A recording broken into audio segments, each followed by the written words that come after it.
Hi friends, welcome to Spoons and Plates. இன்றைக்கி நம்ம மரவள்ளி கிழங்கு ஃப்ரை எப்படி பண்ணுறதுன்னு பார்க்கலாம். இது வந்து கேரளா ஸ்டைலில் பண்ண போகிறோம்.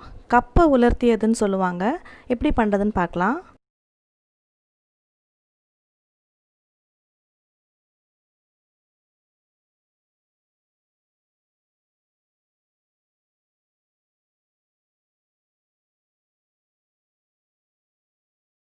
இப்போ நான் ஒரு பெரிய சைஸ் மரவள்ளி கிழங்கை தோல் நீக்கி இந்த மாதிரி சின்ன சின்னதாக நறுக்கி ஒரு குக்கரில் சேர்த்து கொஞ்சம் தண்ணி விட்டு கொஞ்சோண்டு உப்பு போட்டு ஒரு 5-6 விசில் விட்டு எடுத்துக்கிறேன்.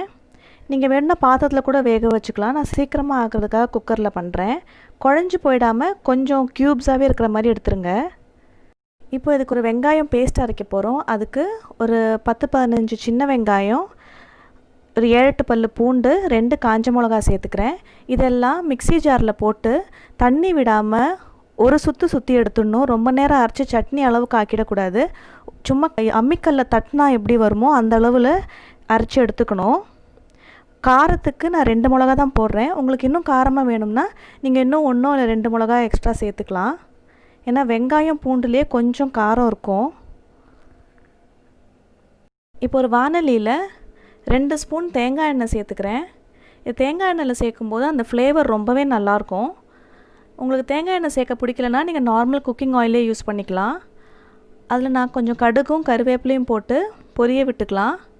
இப்போ இதில் நம்ம அரைச்சி வச்சுருக்க வெங்காயம் பூண்டு காஞ்ச மிளகா பேஸ்ட்டை சேர்த்து ஒரு நிமிஷம் நல்லா வதக்கி எடுத்துக்கோங்க. இது ஓரளவுக்கு வதங்கினதும் இதில் ஒரு 1/4 ஸ்பூன் மஞ்சள் தூள் சேர்த்துக்கலாம். இதை நல்லா மிக்ஸ் பண்ணிக்கோங்க. இப்போ இதில் நம்ம வேக வச்சு எடுத்துருக்க மரவள்ளி கிழங்கை போட்டு நல்லா கலந்து விட்டுக்கோங்க. இந்த மசாலா எல்லா கிழங்குலையும் படுற அளவுக்கு நல்லா கலந்து விட்டுக்கலாம். இதை இப்படியே சாப்பிடலாம். ரொம்பவே டேஸ்ட்டாக இருக்கும். ரொம்ப ஃபில்லிங்காகவும் இருக்கும். ரொம்ப நேரத்துக்கு பசிக்காமல் ரொம்ப நல்லாயிருக்கும். ரொம்ப ஹெல்த்தியும் கூட. நான் தேவைக்கு கொஞ்சோண்டு உப்பு போட்டுக்கிறேன். நான் மரவள்ளி கிழங்கு வேக வைக்கும் போதே கொஞ்சம் உப்பு போட்டிருக்கோம். ஸோ பார்த்து போட்டுக்கோங்க. இப்போ இது நல்லா கலந்து விட்டுக்கோங்க. அவ்வளோதான், ரெடி ஆகிடுச்சு.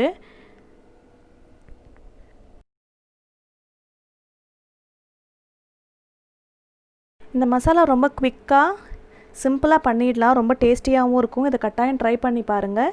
இதோட ஃபீட்பேக்கை கமெண்ட்ஸில் என் கூட ஷேர் பண்ணுங்கள். சேனலுக்கும் சப்ஸ்கிரைப் பண்ணுங்கள்.